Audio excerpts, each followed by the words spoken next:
اولیاء کرام کے ماننے والوں، آئیے سب سے پہلے سب محمد میں آرام فرمانے والے آقا جناب احمد مصطفیٰ محمد مصطفیٰ صلی اللہ تعالیٰ علیہ وسلم کی بارگاہ میں جی لگا کر محبت کے ساتھ درود شریف پڑھیں۔ اللہم صلی علی سیدنا شفیعنا مولانا محمد بارک وسلم علیک یا رسول اللہ صلی اللہ تعالیٰ علیہ وسلم۔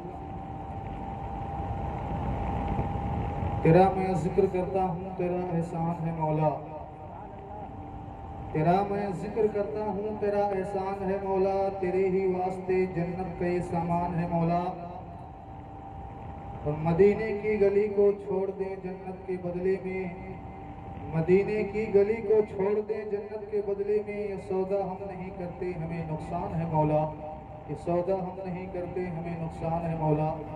حضرات، حسین زندہ ہیں دستور زندگی کی طرح، حسین زندہ ہے دستور زندگی کی طرح، شہید مرتے نہیں عام آدمی کی طرح، شہید مرتے نہیں عام آدمی کی طرح۔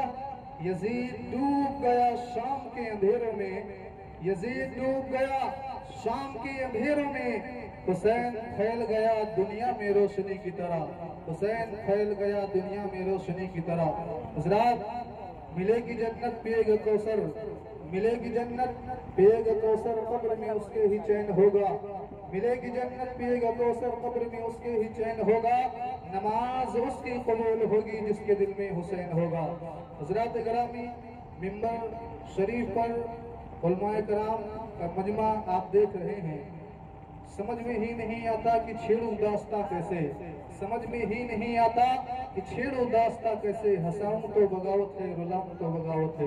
حضرات گرامی، علماء کرام کی علماء کرام کا یہ منظر دیکھ کر کے اتنی کثیر تعداد میں علماء تشریف فرما ہے، ان کو دیکھ کر کے سمجھ میں نہیں آتا ہے کہ میں آپ کو کیا سناؤں، اس لیے کہ وقت بہت کم ہے۔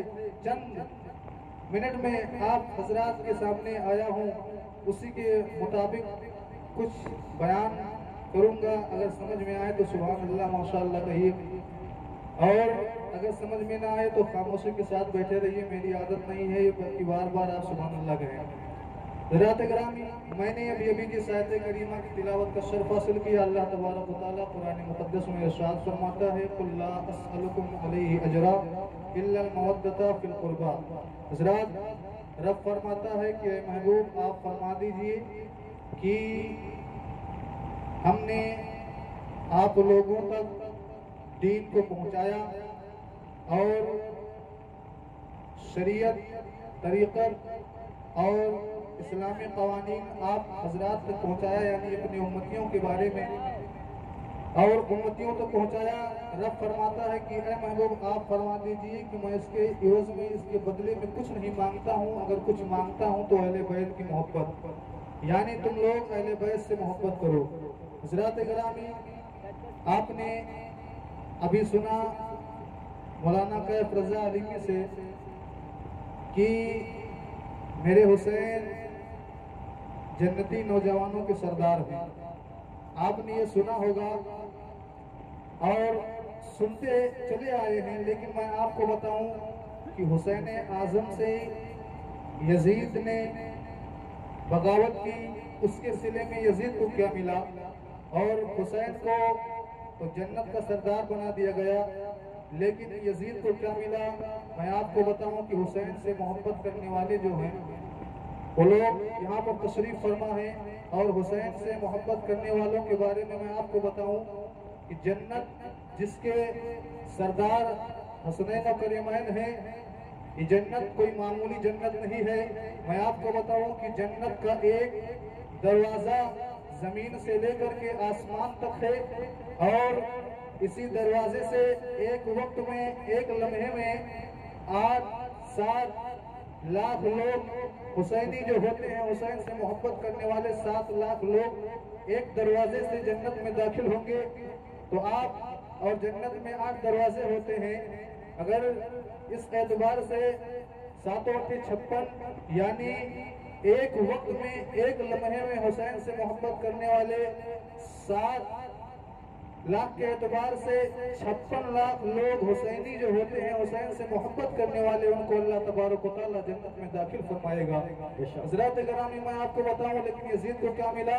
हुसैन कि वो उस जन्नत के मालिक हैं जिस जन्नत का एक दरवाजा जमीन से लेकर के आसमान तक है, और इसी जमीन और आसमान के बीच में, और उसी जन्नत में इसी जमीन और आसमान के बीच में लाल किला भी है, ताजमहल भी है, और कुतुब मीनार भी है, बड़े बड़े अल्लाह के बड़े बड़े वलियों की आस्थानें भी हैं, और उसी जन्नत में गौस कुतुब रहते हैं, उसी जन्नत में ख्वाजा हसन संजरी रज़ी अल्लाह तआला अन्हु की तशरीफ फरमा है, उसी जन्नत में अल्लाह के नेक बंदे उसी में तशरीफ फरमा है। लेकिन यजीद को क्या मिला? यजीद को कुछ नहीं मिला।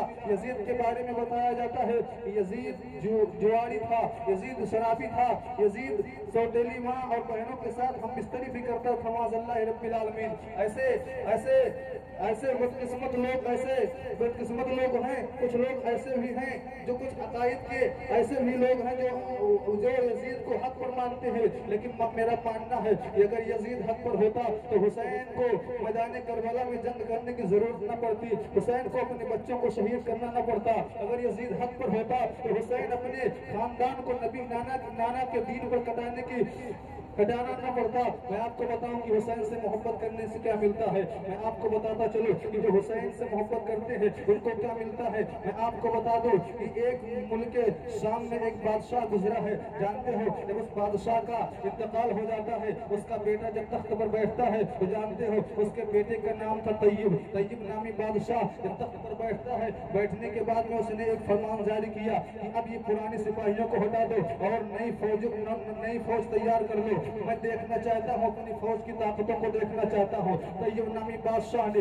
वजीर को ये हुक्म दिया कि जब मेरी फौज बन करके और जब मेरी फौज तैयार हो तो उनके हाथों में तलवार थमा देना, घोड़े पर सवार कर देना। जब मेरी फौज तैयार हो जाए तो मुझको इत्तला कर देना, मैं अपनी फौज को देखना चाहता हूँ। लेकिन जानते हो मुसलमानों, जब वो फौज तैयार हो गई, तय्यब नामी बादशाह की जब फौज तैयार हो जाती है, वजीर आकर के बादशाह की बारगाह में अरीज़ा पेश करता है, हुजूर वाला आपकी फौज तैयार हो चुकी है, आप चल करके और मुजाहिरा कर लीजिए, अपनी नजरों से देख लीजिए, आपकी फौज तैयार हो चुकी है। तय्यब नामी बादशाह अपने महल से बाहर निकलता है, मैदान में निकलता है, क्या देखता है, बहुत बड़ी कतार लगी हुई है, सारे फौजी हैं और सारे फौजियों के हाथों में तलवारें हैं और सारे फौजी अपने घोड़े पर सवार हैं।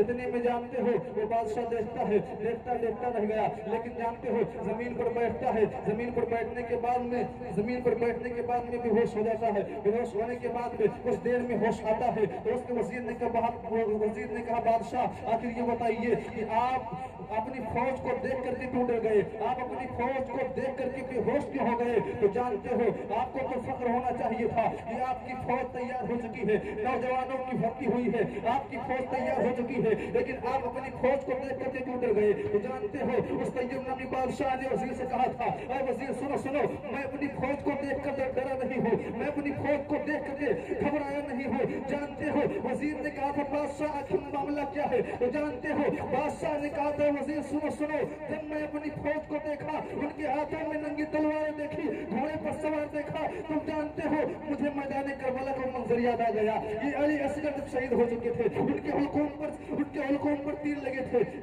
हजरत अली अकबर के लाश पर घोड़े दौड़ाए जा रहे थे, हजरत कासिम शहीद हो चुके थे। अगर सुनो वजीर, अगर ये फौज अब मेरी कोई काम की नहीं रही है, अगर ये फौज मेरी काश उस वक्त मैदान करबला में होती तो एक फौजियों को हुसैन के नाम पे, हुसैन के कदमों पे कुर्बान कर देता, हुसैन के बच्चों को शहीद नहीं होने देता, हुसैन के नौजवान बच्चों को और छोटे बच्चों हजरत अली असगर को शहीद नहीं होने देता, हजरत अब्बास रमजान के बाजुओं को कटने नहीं देता।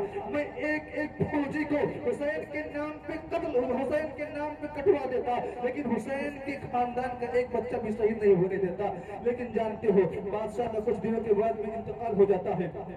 इंतकाल होने के बाद में 2-4 हफ्ता गुजरता है, गुजरने के बाद में वही वजीर देखता है, ख्वाब में देखता है कि मेरा बादशाह जन्नत के तख्त पर, सुनहरी तख्त पर बैठा हुआ है। जानते हो बादशाह अर्ज करता है, वजीर अर्ज करता है, बादशाह आखिर ये बताओ कि बादशाहों के जो मालदार होते हैं उनको हिसाब किताब बड़े आसानी से नहीं हुआ करते हैं, बड़ी मुश्किल होते हैं। जिनके पास जितना माल होता है उनसे हिसाब किताब में उतनी तकलीफें होती है। लेकिन बादशाह ये बताइए कि आखिर आप जन्नत में कैसे पहुंच गए? तो जानते हो बादशाह ने कहा था, ऐ वजीर सुनो सुनो, जब मेरे घर वालों ने मुझको, मेरे चाहने वालों ने मुझको जब कब्र के हवाले कर दिया, कब्र के हवाले करने के बाद में मुझको मेरे ऊपर मिट्टी चढ़ा दिया और लकड़ी लगा करके और मिट्टी डाल करके सारे लोग जब वापस आ गए तो मैं कब्र में सोच रहा था अब मुझको बचाने वाला कोई नहीं है, अब मेरी मदद करने वाला कोई नहीं है। लेकिन जानते हो उस देर के बाद में मुनकर नकीर आते हैं, यानी फरिश्ते वो आते हैं जो सवाल